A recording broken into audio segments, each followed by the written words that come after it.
Assalamualaikum warahmatullahi wabarakatuh. Kami dari kelompok 99 ingin mempresentasikan penelitian kami dengan judul Kesadaran Hukum Gen Z terhadap Etika Bermedia Sosial. Latar belakang: media sosial menjadi ruang utama bagi Gen Z untuk berekspresi dan berinteraksi. Namun, di balik kemudahan ini sering terjadi penyalahgunaan seperti penyebaran hoaks, ujaran kebencian, hingga pelanggaran privasi.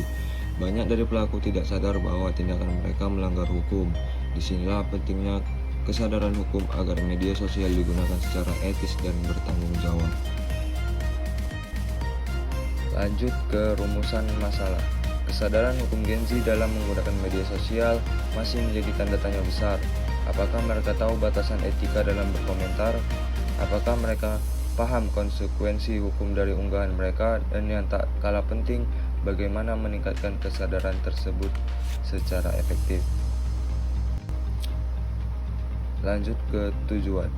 Presentasi ini bertujuan untuk menggambarkan realita kesadaran hukum Gen Z di dunia digital, mengulas bentuk-bentuk pelanggaran etika yang sering terjadi, dan memberikan rekomendasi agar generasi ini bisa lebih bijak dan cerdas secara hukum saat bermedia sosial. Adapun landasan teori, yaitu kesadaran hukum diartikan sebagai pemahaman dan kepatuhan seseorang terhadap aturan hukum yang berlaku, termasuk dalam ruang digital. Etika bermedia sosial merupakan prinsip moral yang menjadi pedoman dalam berperilaku secara online. Dalam konteks Indonesia, hal ini diatur dalam Undang-Undang Informasi dan Transaksi Elektronik atau UU ITE. Selanjutnya adalah metodologi. Kajian ini disusun berdasarkan studi literatur, observasi kasus di media sosial, serta pengumpulan opini Gen Z melalui survei daring. Fokusnya adalah bagaimana mereka memandang hukum dan etika ketika beraktivitas di media sosial atau di ruang digital. Jadi untuk mendukung analis, kami mengambil pendekatan deskriptif berbasis studi literatur dan observasi. Saya juga meninjau beberapa kasus nyata yang terjadi di media sosial, terutama yang melibatkan Gen Z. Sumber datanya berasal dari artikel, berita, dan beberapa studi yang pernah dilakukan terkait perilaku digital generasi muda. Lanjut ke pembahasan, dalam praktiknya banyak Gen Z yang melakukan pelanggaran etika tanpa sadar, seperti menyebarkan chat pribadi, membuat komentar sarkastik atau kasar, serta membagikan berita tanpa memverifikasi kebenarannya. Kurangnya literasi hukum dan norma digital membuat mereka rentan terkena sanksi, baik sosial maupun hukum. Kalau kita lihat di kenyataan di lapangan, banyak Gen Z yang sebenarnya belum paham batasan etika dan hukum saat bermedia sosial.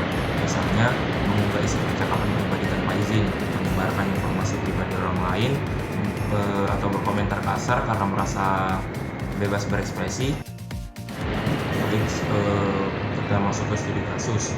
Salah satu contoh yang sempat viral adalah kasus mahasiswa yang dilaporkan karena komentarnya di Twitter.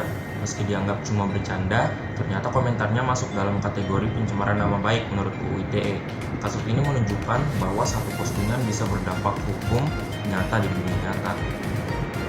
Salah satu contoh yang terkenal kan itu karena komentar tersebut bernada menghina di Twitter, walaupun mungkin niatnya cuma bercanda, tapi komentar tersebut dianggap mencemarkan nama baik dan akhirnya dilaporkan. Ini contoh nyata bahwa satu postingan bisa berdampak besar, apalagi kalau sampai masuk ranah hukum. Dari sini kita belajar bahwa media sosial memang bukan tempat yang sebebas-bebasnya. Oke, solusi dan rekomendasi.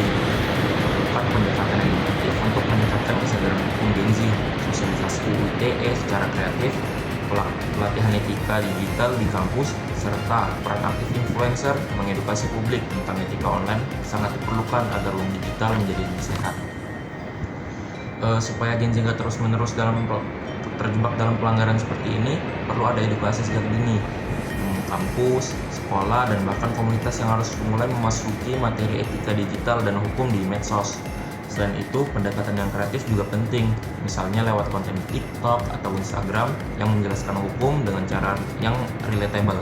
Kita juga bisa mendorong influencer atau content creator untuk jadi panutan dalam hal ini, karena mereka punya pengaruh besar terhadap gaya komunikasi Gen Z. Kesimpulannya, Kesadaran hukum Gen Z dalam bermedia sosial masih harus terus ditingkatkan. Banyak pelanggaran yang terjadi karena ketidaktahuan, bukan niat jahat. Dengan edukasi dan penguatan etika digital, Gen Z diharapkan menjadi generasi yang tidak hanya aktif secara digital, tapi juga akan bertanggung jawab secara norma dan hukum. Dari semua pembahasan tadi, kita bisa simpulkan bahwa meskipun Gen Z sangat aktif di media sosial, tapi kesadaran hukumnya masih belum maksimal. Media sosial bukan ruang bebas tanpa batas. Di dalamnya ada etika, ada hukum, dan ada tanggung jawab. Mari kita jadi bagian dari generasi yang tidak hanya cakap teknologi, tapi juga bijak dan sadar hukum. Akhir kata, saya ingin mengingatkan bahwa media sosial bukan ruang bebas tanpa aturan. Di balik setiap komentar dan unggahan, ada tanggung jawab moral dan hukum. Mari sama-sama jadi generasi yang bukan cuma aktif dan kreatif di dunia digital, tapi juga sadar akan etika dan aturan yang berlaku. Terima kasih. Assalamualaikum warahmatullahi wabarakatuh.